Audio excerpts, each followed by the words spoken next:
it's like this keeps happening over and over. I want to start like a movement, like everybody stop and look at your knitting. Does it look like this? Hey everyone, it's Natalie, also known as Knitty Natty. Welcome to episode 120 of the Love in Stitches podcast. Today is Sunday, October 3rd, 2021, and it's officially the first podcast of October. I've had my little countdown here in the background for a little while, but now it's officially the right time of year to use it. 29 days when I'm recording this until Halloween. So yeah, we're big Halloween fans around here, so I'm super excited about the whole month of October just to like watch Halloween movies and drink pumpkin beer, and the weather's gonna get colder, I think. Right now it's about 60, well, hold on, it's probably a little warmer than that. I think it was like 65 degrees when I took Toaster out this morning. It is 73 degrees now. So it's not quite like fall yet, but honestly the weather is so nice, especially compared to when we were living in Texas and it would be still in the 80s and 90s in October. So I'm loving it, but I'm also excited for when it gets a little bit chillier and I can wear some more of my hand knits.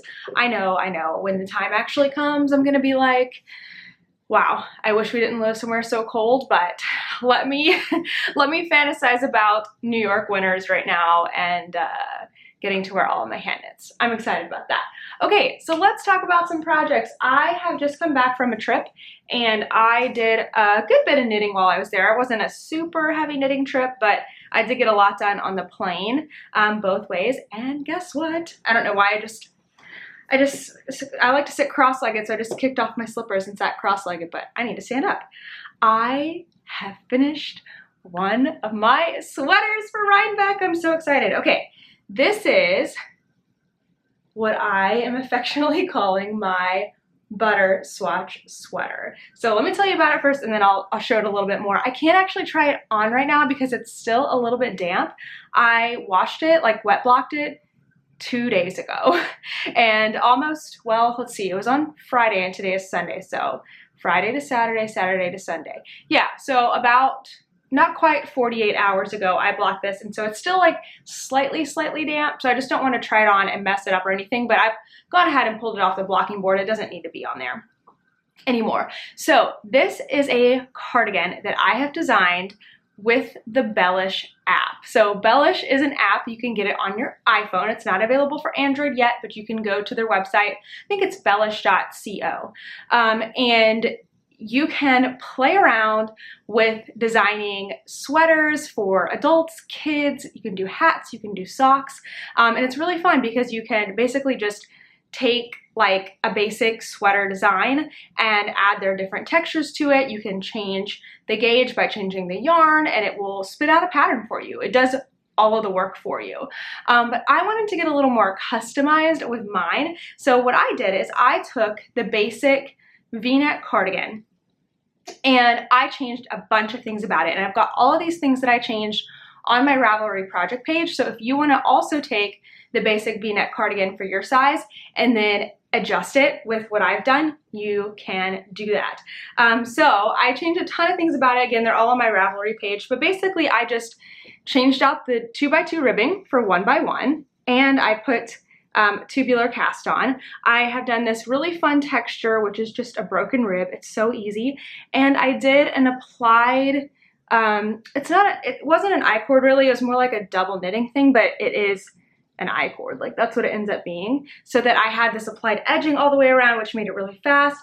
I shortened some things on the sleeves and, or on the armholes. I just did a bunch of different things. I did a little more decreasing and you guys saw that process on Instagram a little bit because I actually ended up taking the V-neck part out. I took out all the decreases after doing it twice. I did the fronts twice and I just went for a straight edge. And so I used Bellish, but I was able to adapt it for something that I love, and I think that's what's so fun about it. And so I would never have gotten here on my own, like ever. I would never be able to just design a cardigan out of thin air. So I'm so grateful for the app that I could do that. But anyway, I'm not going to try it on right now. I think I might do, I'll either show it in the next podcast, or I might kind of do like a little Rhinebeck preview, but I will for sure be talking about the sweater more later on. But it turned out so nice, and I'm so excited, and it was worth all the different iterations to make this beautiful, beautiful cardigan. So I have left the ends on both sleeves just in case they block out too long. And I won't know that until it's dry and I try it on. So if they're great, I will weave in the end. If not, I will have to do some undoing to shorten them, because there's always a chance that it's just going to block out way too long. Now, as far as the yarn I used for the sweater, I did use so many labels here. I used one yarn from Stash and one new yarn. I held a DK and a mohair together. So my DK weight was Miss Babs Kunlun in the colorway Oyster, I think is what it's called. Yeah, Oyster. And I've had this yarn in Stash for years. I had planned to make something else. I don't even remember, but that did not happen. And I still have about 2 skeins left. So I think this took about 4 skeins of DK weight. And then I used, where is it? The mohair I got new from a local store here in New York City. It's Madeline Tosh, and the colorway is Knitty City Lights. I only used, how many did I buy? I think I bought 5 skeins, and I only used 3 of those because they have more yardage on them. So I have some that I can now return, which is great, and get some different yarn. So it just turned out so beautiful, and I'm really happy that this is done. My goal was to finish this sweater like yesterday was Saturday, so by the end of that last week, and now I have like 4, no, well, not counting today, I have 4 days until October 8th, which is when shawlography begins, that I really want to finish my next sweater. So let me show you that now. I'm a little behind where I wanted to be on it. So let's get into that, okay? So the next sweater that I'm trying to finish, well, I'm going to finish it for Rhinebeck, but I'm trying to finish it this week. Rhinebeck is 2 weeks out, but shawlography is this week, so gotta have these knitting goals here. So this is Lume. This is a pattern by Sari Nordland. It's a beautiful color work pattern, and I am using wool stock in 2 different colors, Blue Sky wool stock, and I have Quartz Crystal, which is my pink yarn, and I have Cast Iron, which is my main color. And all my projects are linked below with the color names and any adjustments that I made if I miss saying something, or if you have a question, it's all going to be linked. So I've done quite a bit of knitting on this since last week. I was right up here. My cute little shark macaroon. Oh, he's not going to focus. There he is, so cute. So I've knit quite a bit on the body, and I just started this morning on the short rows for the bottom of the hem, and then I'm gonna do the ribbing on the bottom, and then the body will be done. So I really wanted the body to be done yesterday, so then this week would be all about sleeves, which is honestly still kind of tight. Like, I'm gonna have to do a lot of knitting in the next 4 days to be done with this sweater before October 8th. But I've gotta kind of sit down and go, okay, this is what I need to do per day to get it done. And of course, I've got an insanely busy work week right now, and I have a ton of videos that I need to film and get done by certain times. And I'm like, darn it, why does this always happen? I want so badly to start off with the West Knits Make Along with a fresh, clean slate. And I am so close, yet all this stuff is coming up. So trying to stay calm, remember that it is important to get a good night's sleep and to do your responsibilities that are not knitting, but any spare moment that I can squeeze in some knitting, I am going to be squeezing it in, because I want this done and ready for Rhinebeck, and so I can just be like shawlography all day, every day. And if you start off that first week and you're behind, it's just game over. That's what I've learned last year. At least that's how it works for me. Anyway, so this pattern is going really, really nicely. I did make a ton of progress. Like, I have to celebrate that. Even though I I knit 2 whole sleeves on my butter swatch sweater. And I did all this on the body. Like, that's a lot to celebrate. That is a lot of knitting. So I cannot be too hard on myself. And I say that so that you can also not be too hard on yourself when you feel like you haven't done a lot of knitting. That's why these are the best. I have a bunch of markers in here because I thought I was further along. I think this is why I did not finish the body yesterday, as I got a little discouraged because I thought I would only have to do like a couple rows and then start on the short rows in the hem. I went ahead and moved my marker. But then I realized I was short. Like I think I measured and I was like, okay, I only have 2 inches to go on the body. And then I knit an inch, right? Then the next morning I measured, I'm like, I had 2 inches to go, I knit an inch, and now I still have 1.5 inches to go. Like, what is happening? This does not add up. So it turns out it's easy to kind of measure long pieces, especially like the body where it's on here and it's hard to flatten out. It measures differently, like depending on how you measure it, and that's just hard to get accurate. So I took out my swatch and I measured, I calculated the row gauge, and then I went and put a marker every inch here according to rows. So I have a marker every 7 rows because that's how big an inch is. And then I was able to clearly see, oh, I still need to do X number of rows. And I was like, oh, there's no way I can finish this today. And therefore I didn't work on it as much as I would have if I was closer to finishing it. It's like that mental game. But I am already on the short rows now, and then I just have to do the ribbing. So makes me a lot more encouraged to work on it, and that's why I love using markers and progress keepers, because it helps you to see that you are making progress on a big project, especially when it gets to that point where you're like, ugh, don't want to work on it anymore. All right, I have also been working on some socks. Okay, let's see, I finished one, though I think that I might have had this one done aside from grafting the toe in the last podcast, but I still have my marker in here, so now I can't really remember, but I did go ahead and finish up the grafting on the toe of this sock. It's the first of the pair, and this yarn is from Ruby and Roses, and it is called Bundle Up. So these are my Bundle Up socks because the name of the yarn is Bundle Up, and the green mini is Conifer. So I'm really liking these. They're so, so cute. And I am using these to test out a new sock formula. So it's been a little slower going than normal, because normally I can just cast on and, cruise right ahead. And this time I'm changing things. And so I've done a different cast on here. I did a German twisted cast on, and then here I did a slip knot cast on, which is super stretchy. So it's working out way better than my other one. But let's see, I guess I started here. No, that's not true. I think I started this sock brand new since last week. I think this marker was the last day that I knit on it. I was moving my marker every single day. So yeah, I think I started this one brand new. So look at that. I did all that sweater work and this. Gotta give yourself some credit, especially when you're like, I'm not getting anything done. I'm getting so much done.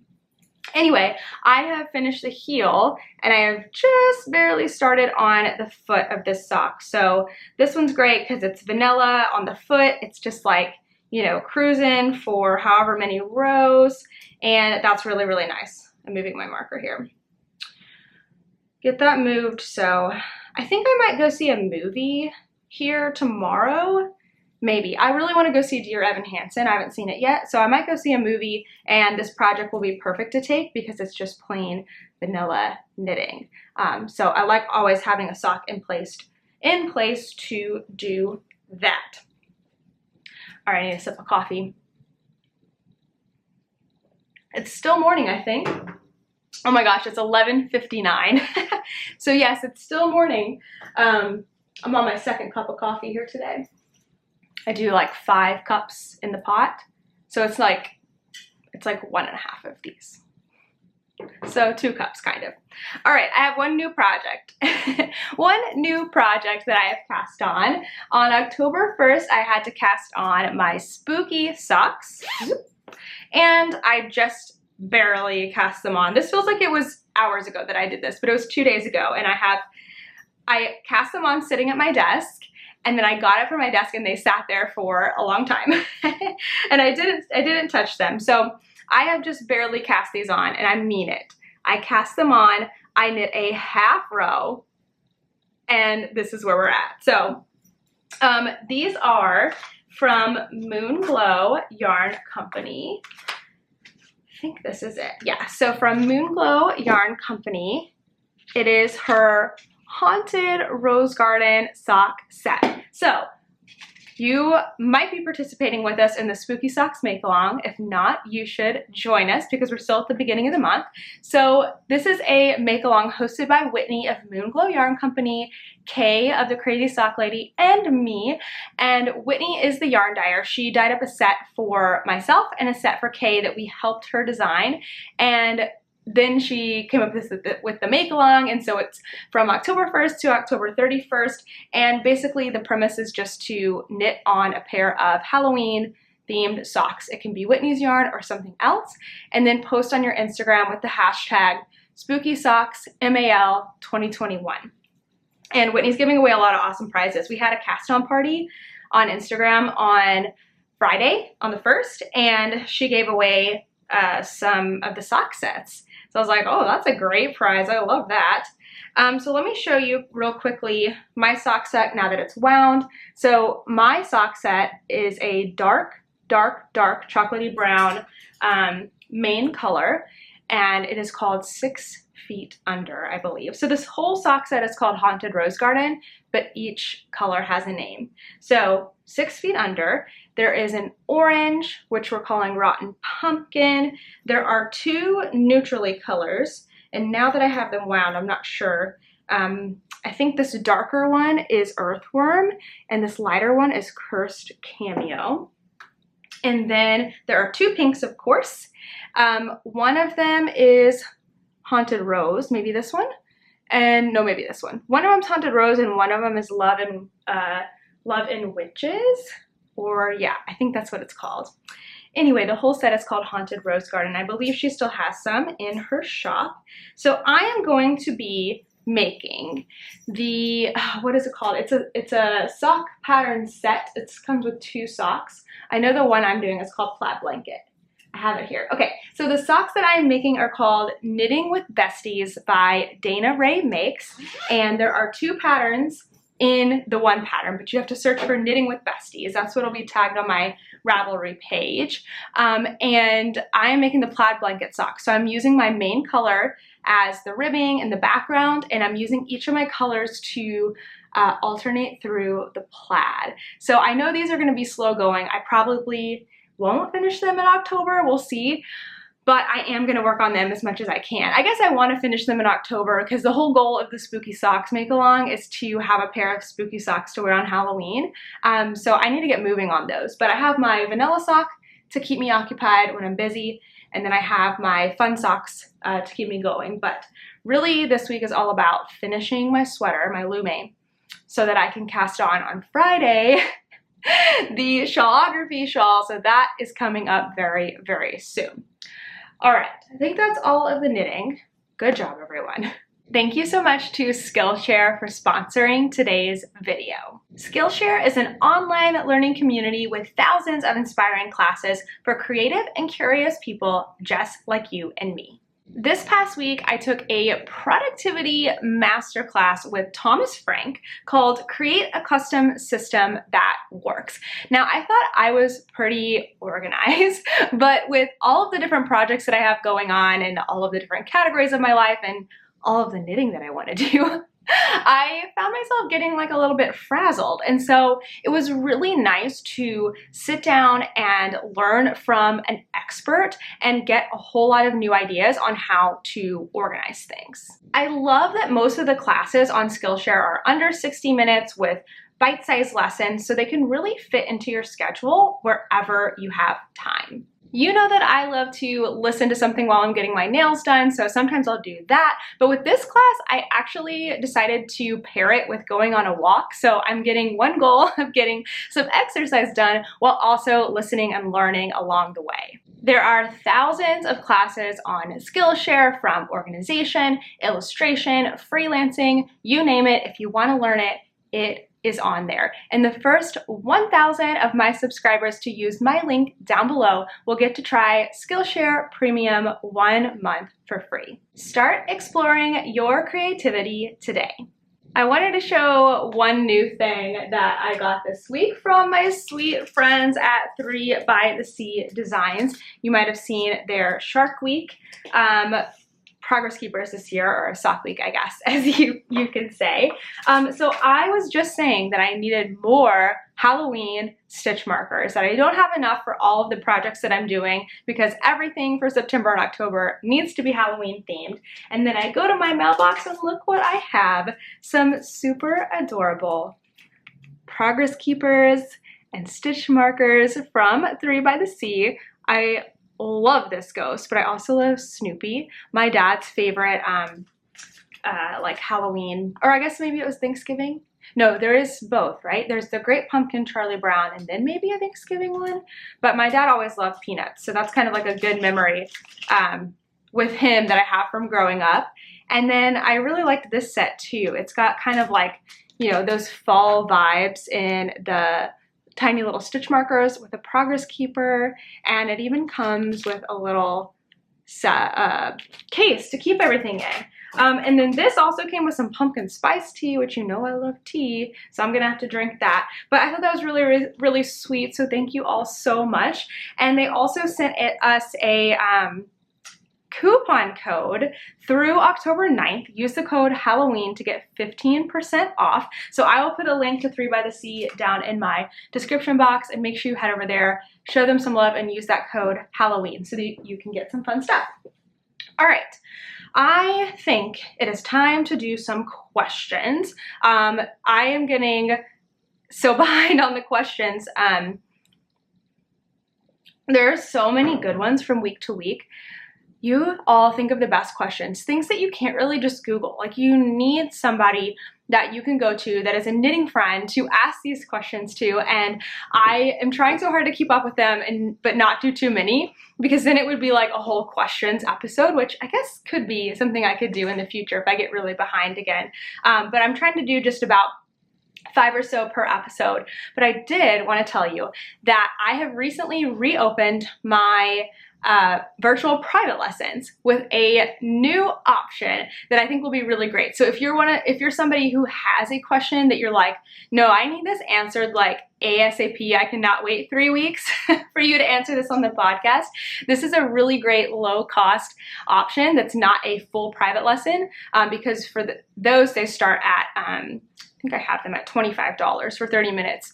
But this is a much lower cost option that will get you answers quickly. And unlike on the podcast, I can actually show you with my hands. Like, I have a camera that faces down, so I can actually show you and demonstrate everything.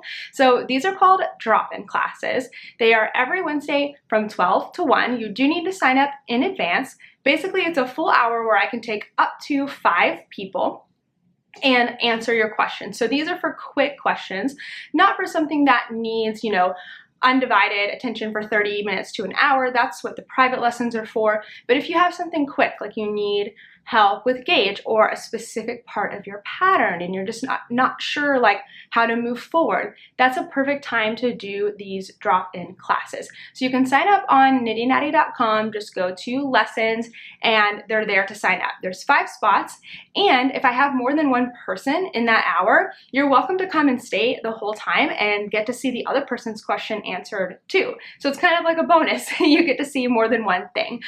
So please come and use that opportunity if you need it. It's just $10, and then you can get your question answered quickly. You can come in, you know, a couple weeks in a row if you need to, but again, please sign up in advance.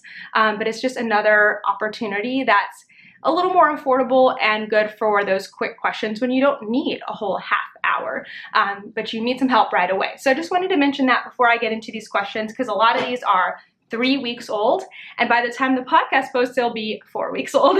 So I just wanted to throw that out there in case you don't have a local yarn store nearby or a friend that you can ask these knitting questions to. This is a way that I know that I can give my time to help. So it's there for you if you need it. come and use the opportunity. I love getting to teach knitting. All right. With that being said, let's answer some questions. So this first one is from Lanny129. I'm always on the wrong page because I kind of get these like semi-prepared beforehand just in case I need to really do some thinking. But here we go. Lanny129 asks, "Hi Natalie, my daughter wants a color block sweater. She has chosen 3 colors and I plan to use the flax light pattern. I want the color blocks on the sleeves to line up with the blocks on the body of the sweater. Do you have any advice on yarn management so that I can make sure to have enough of each color for the sleeves to match the body? Thank you, Leanne."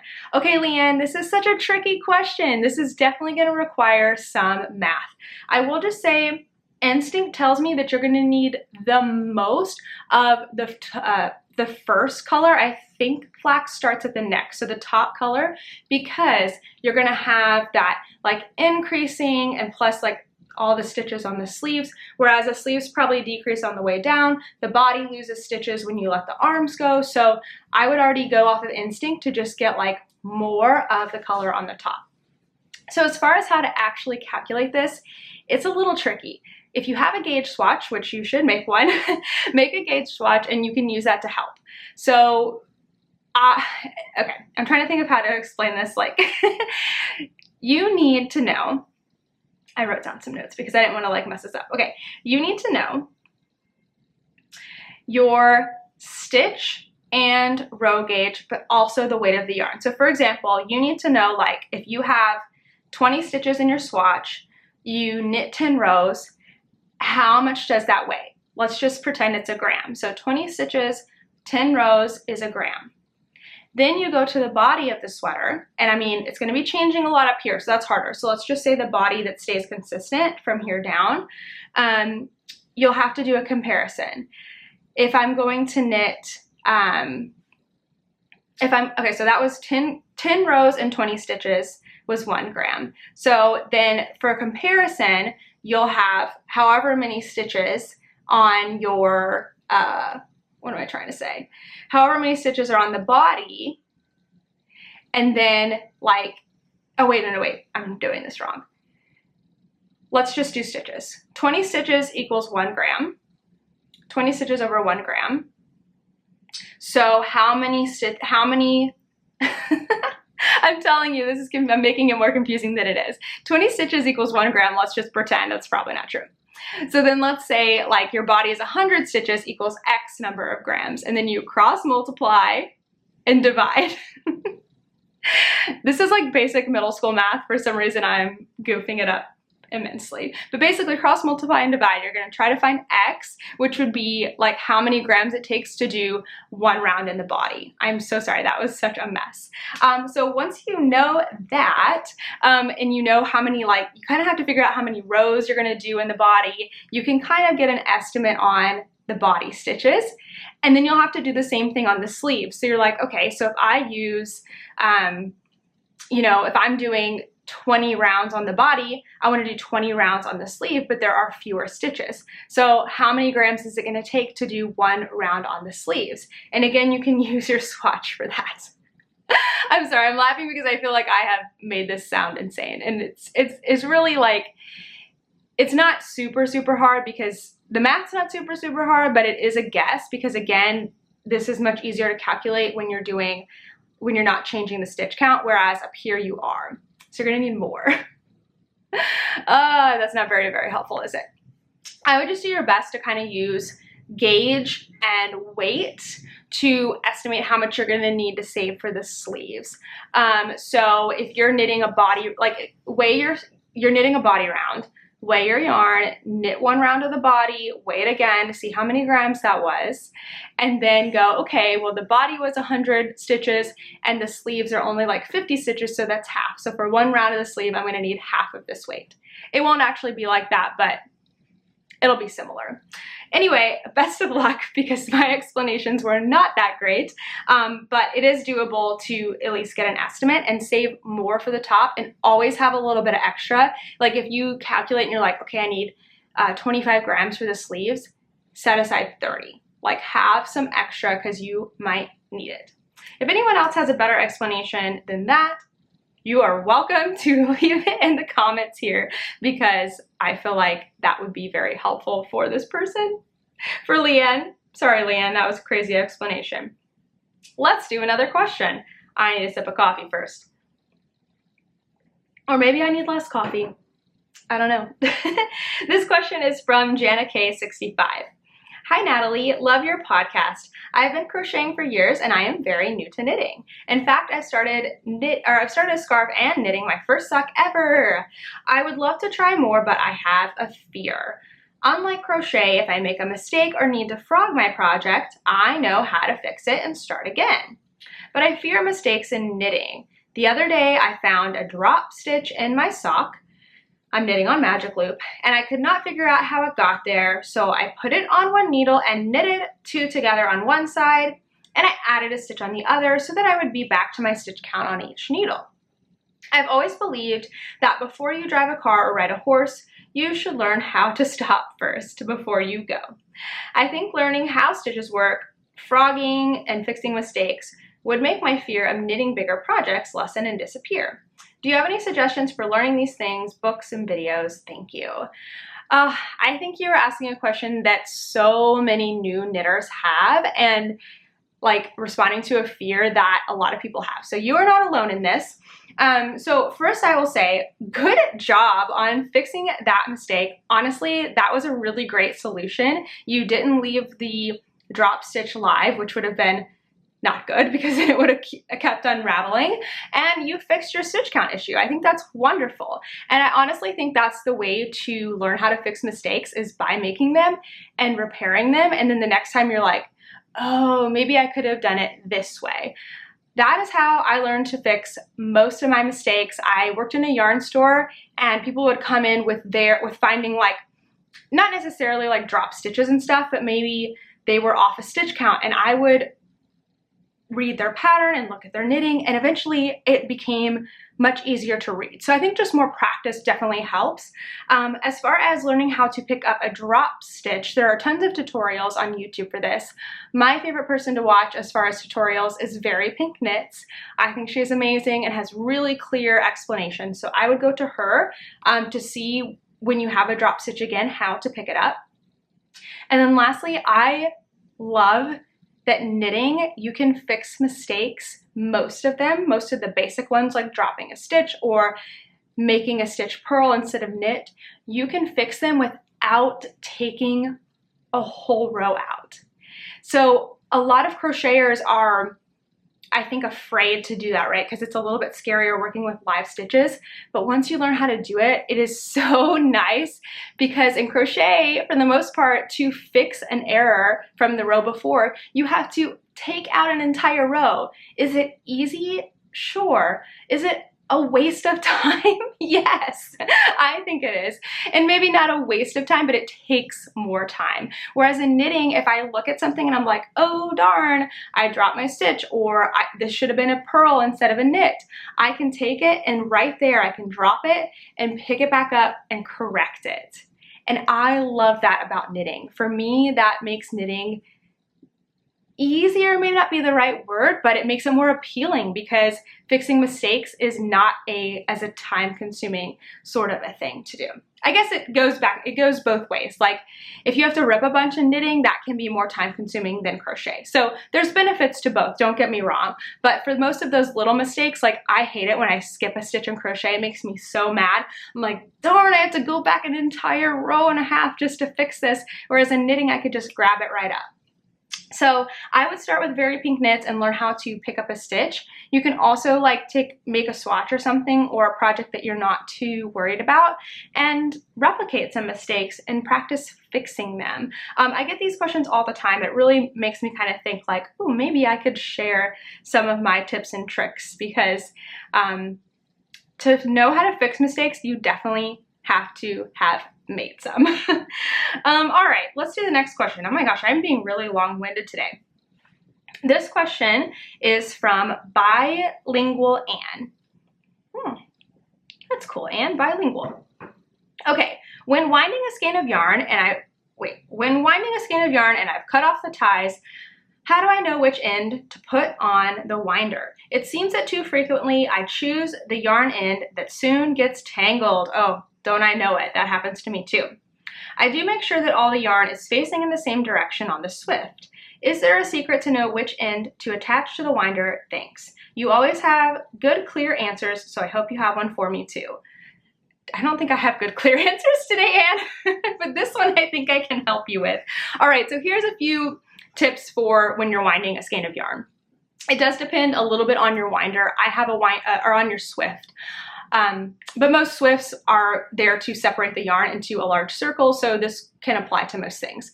So when you cut the ties on your yarn, you have two ends, of course, and a lot of times one end is going to be more on the outside and one end is going to be more on the inside where it's kind of like trapped against the Swift. So I always try to look for the yarn thread that is coming from the outside. It's just laying more on the outside. And then my other one, I will take, and I have to clip it because I have one of those winders where it's like the crossbars. And so my second end will get tangled underneath if I don't clip it and fasten it somewhere. So I will do that. So I kind of do the same thing as you, Anne. I cut the ties. I get my yarn, like I go around and I make sure the yarn's all facing the same way. There's not like a big twist in the yarn. That can definitely cause problems. And then I look at the two ends. Which one is coming off the outside? Which one is more on the inside? Sometimes it's like on the top inside, but usually there's one that's more clearly on the outside. So I fasten the one that's on the inside, and then I take the one on the outside and I pull on it for about 3 revolutions. Is that right? Rotations, 3 rotations around. And if it's not getting caught, because sometimes it will get caught either in the yarn or it will like get caught under that second end. If that happens, I'm like, okay, wait, what's going on here? Maybe it's the other end, maybe it's something else. But if I can go 3 rotations and it's good, then I will start winding. Does it still sometimes get caught up? Yes, but most of the time just having like 3 or so rotations around to make sure everything's good and then changing it if it's not helps me to avoid winding disasters. So hopefully that helps a little bit for your next skein that you need to wind. This question is from Stinkzilla. Hi Natalie, I love your podcast and I'm a big fan. Hope you can help with this problem. I knit socks magic loop using Chigu US 1 red cable. Those are the best. Since developing carpal tunnel problems, knitting has sadly been on hold. Oh no! Someone said using bamboo needles is easier on your hands than metal. Any suggestions for a brand to use that's good for magic loop and also come in bamboo? I bought a pair of Chigu bamboo US 1, but the cable is very sticky and my stitches get stuck, so not really workable. Any ideas are welcome, thanks. Oh, I'm so sorry about that. That's so frustrating. I have heard the same thing, that wooden needles, because they're a little more pliable, they're warmer, that they are going to be better for like hand issues. The other thing that might help, if you're not doing this already, is switching between projects that have larger needles. That can help a lot too, because holding those tiny needles just really is hard on your hands. So I know you may not want to, but that could be a solution other than just resting and not knitting for a while. Okay, so I looked up these Chigu needles and I saw that the bamboo ones are called spin. At least the interchangeable ones are called spin and not twist, whereas I love the Chigu red lace twist cables. They're the best cables for magic loop in my opinion, but I don't think that the twists will go into the spin. So I don't think you can buy the wooden interchangeables and then get the red twist cables and put them together. But if I'm wrong, somebody correct me. I've just never tried this before. So that might be a solution. If that is possible, that would be the best solution, because then you could get the Chigu cables you love with the bamboo needles. Now, I actually don't like bamboo needles. I do knit with wooden needles, but I don't use bamboo. I like the laminated birchwood needles from Knit Picks.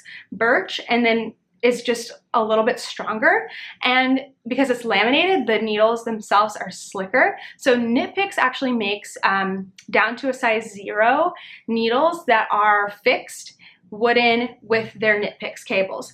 Are the Knit Picks cables as good as the Chigu red lace? No, they are not, but they are actually fine for Magic Loop. I think they're going to be a little bit better than maybe the Chigu Spin, or at least you can try them. The Knit Picks needles are not super expensive, so I would look for the Knit Picks fixed interchangeables, the Knit Picks fixed circular needles that are the laminated birch. I think all of their wooden needles are laminated birch, so you can just pick the color that you like.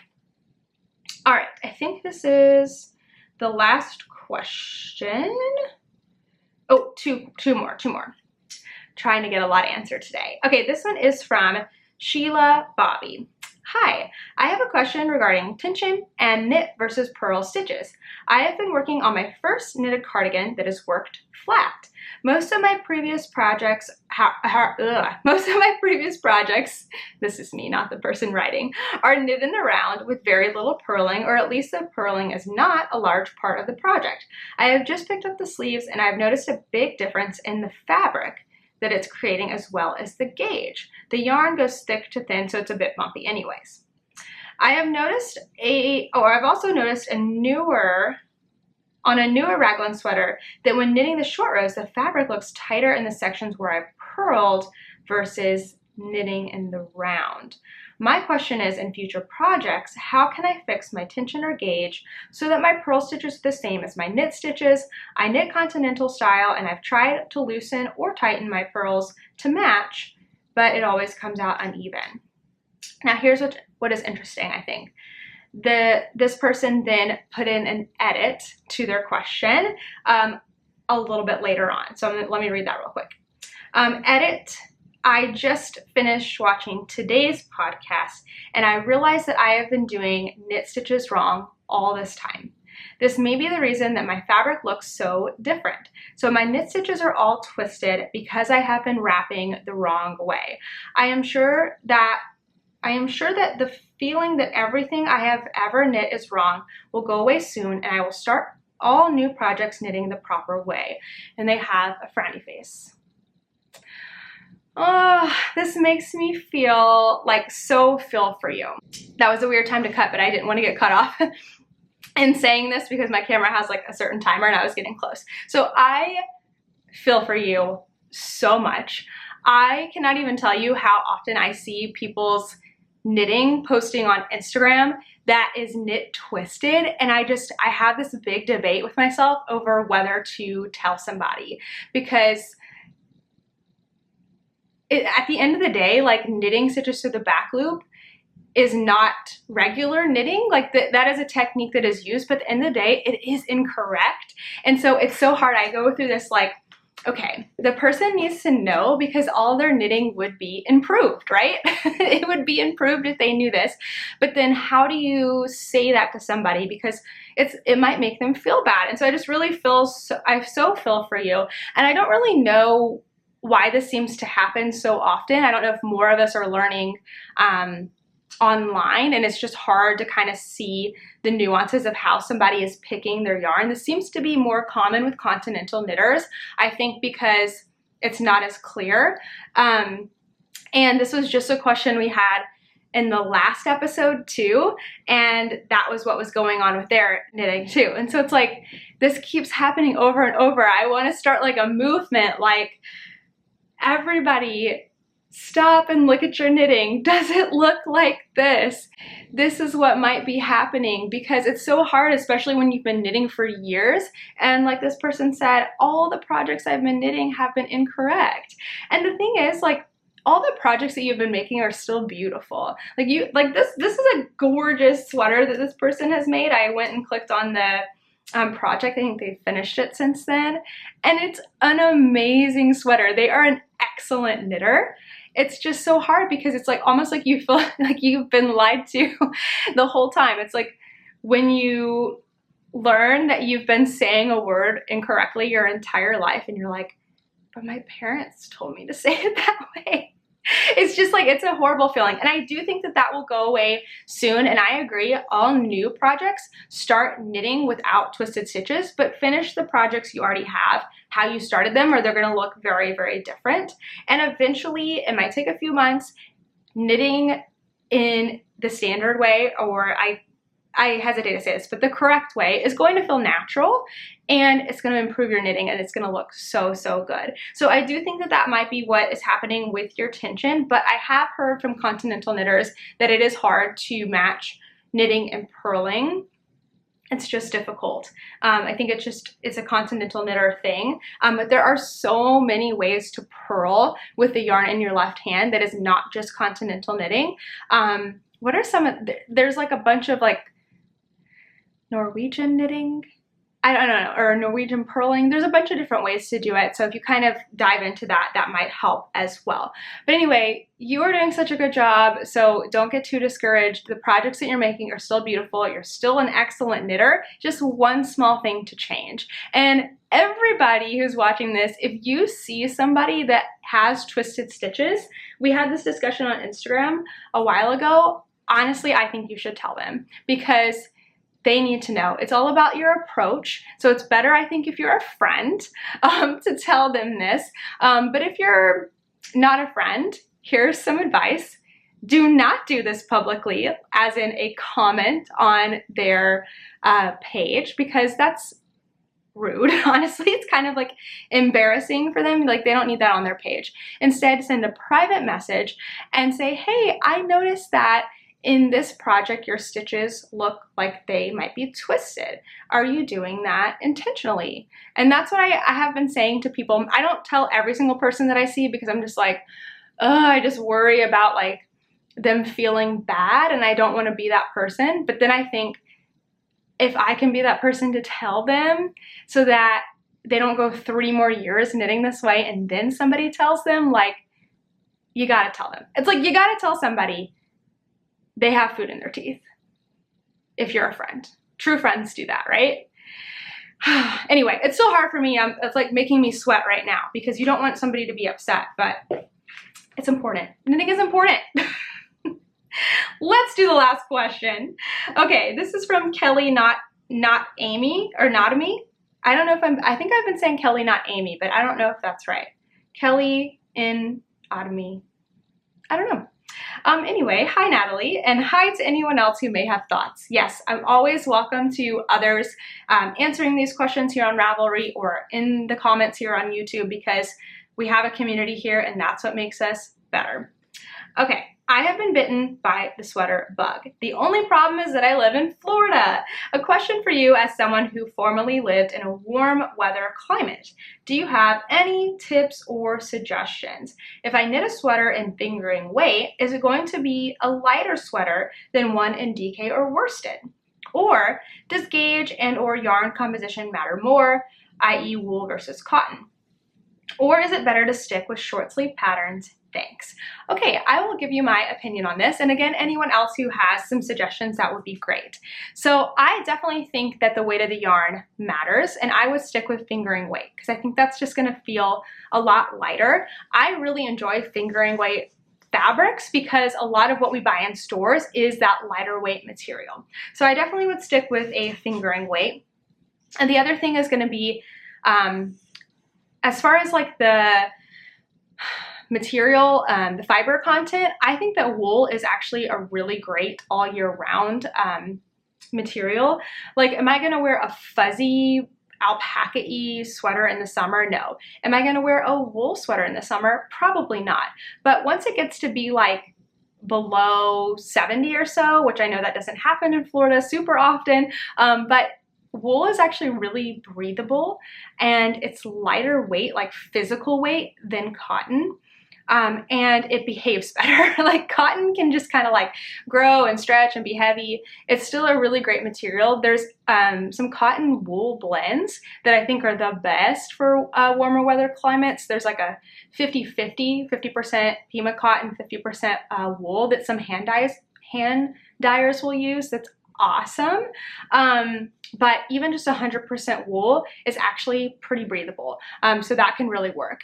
And then I would definitely stick to some short sleeved patterns, or make like one cardigan. That's probably all that you will need. But what I really like to do is wear a short sleeve sweater with a like t-shirt material cardigan, because in Florida and in Texas, where it's really, really warm, you can have that like basically t-shirt on and then another cardigan on top. And when you get warm, you just take the store-bought cardigan off and you're still wearing some hand knits and you look great, but you're not overly hot. So I really like all of the things that you were talking about. I really like those suggestions, and I think that that will help you find some things that you can knit that are sweaters and still wear them in Florida. And any of the sweaters you're seeing that you're like, man, I really like those, but they're long sleeves, shorten the sleeves. It will save you time and money and you'll still get to wear them. Let's talk about some announcements. We've got lots of fun stuff coming up over the next month here. So the first one is that the Shawlography make-along is happening October 8th through like the end of the month-ish. I don't know. It's 4 weeks, 4 clues, and then, you know, another 6 months to finish the shawl. Not this time though. I am so determined to stay as close as I can to caught up on clues. And so to do this, to encourage myself and to encourage others, I have started a Shawlography Discord group, which is still open. It's going to be open through, I think I'm going to close it on, October 11th, which is this next Monday. So the make-along starts on the 8th. That's when the first clue drops for this mystery shawl knit along.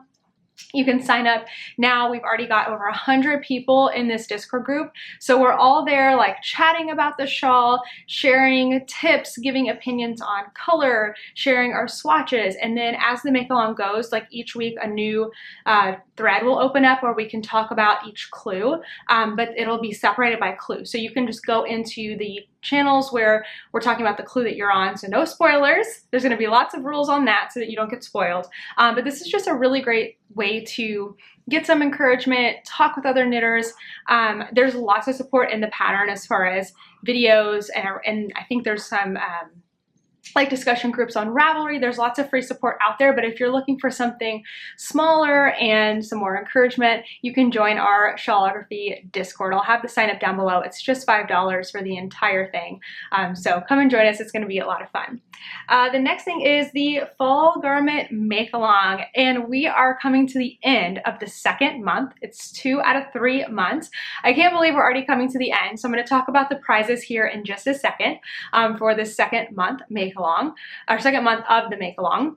But we're going to have a kickoff for the third month this upcoming Sunday, October 10th at 2 p.m. Eastern Time here on YouTube. It's a live video, so come and join, and I'll share some of my makes and we'll talk about your makes, and it's going to be really fun. Just another live opportunity to chat. So that's coming up. As far as new videos go, I have a new video that dropped last week when I was on vacation. I didn't have a podcast or anything, but I managed to get a little vlog filmed talking about organizing my knitting projects, how I kind of figure out like what to work on and how many rows per day I need to do and all of that. I'm about to do that here on this sweater for these sleeves because I need to know exactly what I need to do. And then upcoming, I'm not 100% sure if I will have had a video come out the week that this podcast comes out because I haven't filmed it yet.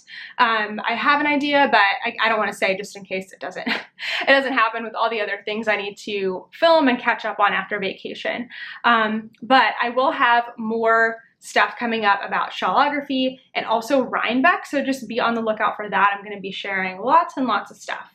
And then the last announcement is that private lessons are back. So I have different new options for private lessons. I still have the 30-minute lessons and the 1-hour lessons. So these are virtual private lessons with just me and you, where you let me know what you want to work on. I get it prepared ahead of time, and then we have the lesson. I have a camera on me and I have a camera face down on my hands so you can follow along with what I'm doing. So far, we haven't had any lessons or any questions where I haven't been able to show it virtually. It's a little different than in person, but the benefit to that is you can do it from your own home, and I record our entire lesson and send it to you after. So you have your own personalized tutorial to go back to and look at. So they've been really great. So if you ever have anything and maybe you don't have a yarn store nearby, or you don't feel comfortable going to the yarn store, or you're just like, I just want to do this from home and do it quick, private lessons are back. I am right now just having them on Wednesdays. So there's a big time block on Wednesdays. And then I also have the drop-in class every Wednesday from 12 to 1. You just have to sign up in advance, about, I think, 48 hours in advance. I might change that one to 24 just so you can truly drop in, but I need to know ahead of time only because I don't have your project in my hands to show you. I need to have something prepared. So that's why I have to know with a little bit of warning what's coming up. But that's the most affordable option for just 10 bucks if you need to do something really quick. So that's not 30 minutes, it's not an hour, it's like a 10-minute lesson. And then I also just introduced packages and gift certificates. So now you can purchase a package, a set of 3 either 30-minute or 1-hour lessons. So let's say, for example, you want to learn to knit socks. We might, always email me beforehand if you're not sure how long to book a private lesson for, because I can talk with you about what you're wanting to learn and then find the best amount of time that works for you, because I don't want you to have to, sign up for an hour lesson and what I have to show you only takes us 20 minutes and then we're just like sitting there watching each other knit. I'd rather break it up and say, okay, well, you want to learn to knit socks? Let's do a 30-minute lesson to do the first part, and then a week later we'll do another 30-minute lesson, and I can talk you through that and help you find the best thing. So you can buy a package now of 3 30-minute or 3 1-hour lessons that are discounted. So the price per lesson is cheaper. More affordable, and so those are available now. And then also there are gift certificates for the different lesson types if you want to gift one to somebody or have somebody gift one to you. And then you can use those to book whatever you would like. So that's the news for this week. I think that's everything. So let me circle back. Don't you love that phrase? And let's talk about the Fall Garment Make-Along prizes for this month. So you can find all of the info on the Fall Garment Make-Along, all of the rules, all of the links to Ravelry on knittynatty.com. Just go to Make-Alongs and drop down to the Fall Garment Make-Along. So this month installment started this one's starting October 10th. So last month started September something and it ends October 9th, and then we're having our kickoff party this coming Sunday on October 10th. So you can find all of the sponsor info linked down below in the description box, but also on knittynatty.com if you want to go shop them, because we've got coupons and we've got amazing prizes to give away. So let me run through the prizes here for this month. I'm going to be drawing these on October 10th and hopefully announcing them during the live video on October 10th, because I will be home this time. So hoping I can do that. There are 3 Ravelry prizes, so you can win one of these by chatting in the September Ravelry thread, which is always going to be linked in my podcast videos. And those prizes are a zippered sock pouch in the fabric of the winner's choosing from White Rose Fiber Company. This is for the US and Canada only.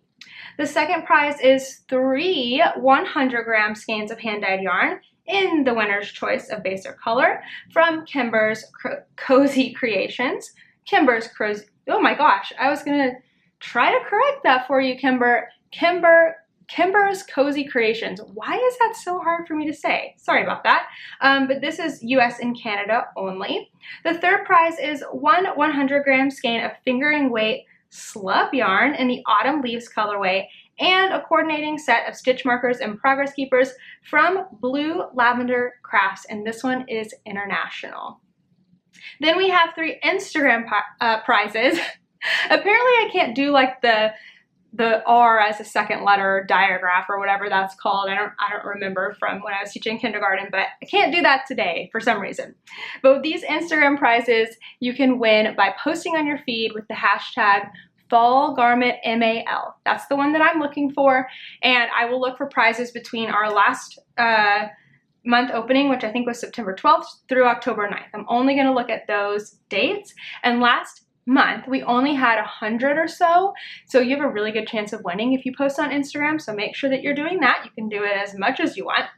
And we have 3 prizes here, and I just realized I have not added the shipping on these yet, so I will need to do that. I'm sorry, I didn't realize I hadn't done that until this very moment. But the first prize is 1 drawstring project bag and 1 pattern of the winner's choosing from Ann Beatty Designs. The second prize is 1 100-gram skein and 1 20-gram mini, an 80-20 fingering weight in the Campfire colorway from Gypsy Soul Fibers. And the third prize is 1 100-gram skein of fingering carrying weight in the colorway Spooktacular, and one 100-gram skein of sport weight in the Fall Fiesta colorway from Bella Fio. So we have some awesome prizes for this month, so keep posting on Ravelry, keep posting on Instagram, and I will be announcing those prizes on October 10th or after, sometime around then. All right, let's talk about life. So we just got back from a trip to Florida. Kent's mom and brother now both live in Florida. His brother has lived there for a while, but his mom just moved there in May, and I had not been back to visit since then, since they moved in. So it was really fun to go back and see her house all furnished and all set up. It's absolutely amazing. She's such a good decorator, and like, we have a really great guest room with like the best shower ever. It was so nice. It's like a little vacation just to even go away somewhere and stay in somebody else's house, and it's so fun because she's only 30 minutes away from Disney. So we had a fun little Disney trip while we were there. We actually renewed our annual passes, which we haven't had since March of 2020. Our passes expired March 8th, 2020, right before everything happened, and we probably could have renewed them, but we just didn't because Disney wasn't the same. I think I went to Disney in, let's see, December of 2020, and then we went, I believe, in March, and then I can't remember, we might have gone for like a couple hours in May. So I have been back since like post-pandemic, but it just never felt the same. Like, it wasn't the same Disney. And it's not just because of the masks. Like, the masks are fine. We had to wear masks while we're indoors. You don't have to wear them outdoors, which is really nice because it is very, very hot, and it's much easier to stand away from people outside. So that was good. But it just didn't feel the same, and I don't really know what it was or how to put my finger on it. But when we went back this time, this was September, it's now October, but it felt like Disney again. It just felt so good to be there. Everyone seemed so happy. The parks were definitely less crowded than normal, but that was fine because we got to go on the rides like pretty easily and everything. And they've taken away fast passes for those who are like big Disney fans, and there's like a whole different fast pass system, so we don't have that. So we were just going in the regular standby queues, and it honestly wasn't too bad. I'm sure it will be bad when we go back and it's like back to full capacity and everything, but we just had the best time. So on Tuesday we went to, it was just Kent and I that went. Everyone else had other work and responsibilities to do, and so we went to Hollywood Studios, which I had not been back to since like post-pandemic. So I was really happy to go there, and we got to go on all of my favorite rides, and we just didn't go on the Star Wars one, which that's the only disappointment that I had. So we got to go on all of my favorite rides, and I got to go on Haunted Mansion, and Rock and Roller Coaster, and all kinds of stuff, and it was great. And then we park hopped over to, where did we go to next? Animal Kingdom. And we got to go on all of my favorite rides there and see the animals. We had one of the best safari rides ever. It was so fun. The animals were so active, which was really, really cool. Anyway, we had a total blast, and then the next day with my mother-in-law and everyone else, we got to go to Epcot, and it was a food and wine festival, so we got to try all kinds of international treats. But I really love sharing stuff like that on Instagram. I usually share this on my personal one, all of this and that.